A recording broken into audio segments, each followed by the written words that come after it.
ខ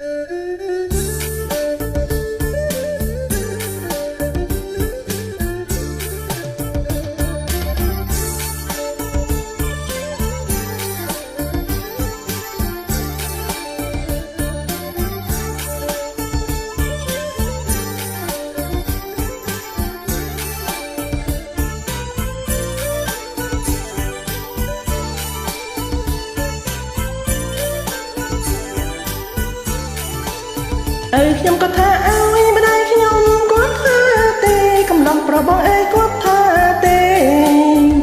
ខ្ញុំក៏ថាអើយម្ដាយខ្ញុំគាត់ថាទេកំឡុងប្របងអើយគាត់ថាទេលើកូនហើយគេចង់ស៊ីអោក្បាលជ្រូក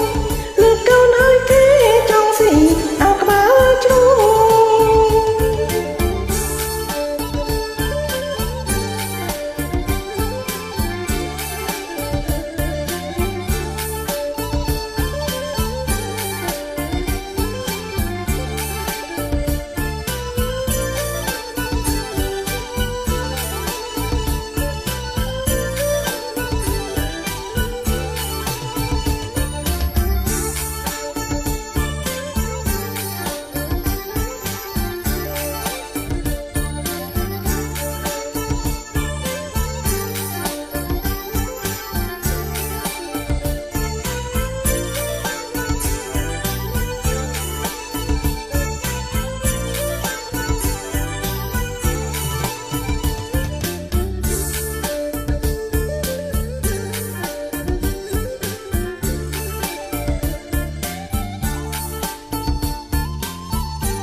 ចិត្តខ្ញុំដូចម៉ែសំបងកុំនិយាយបោកំឡោះប្របងអើយកុំនិយាយបោ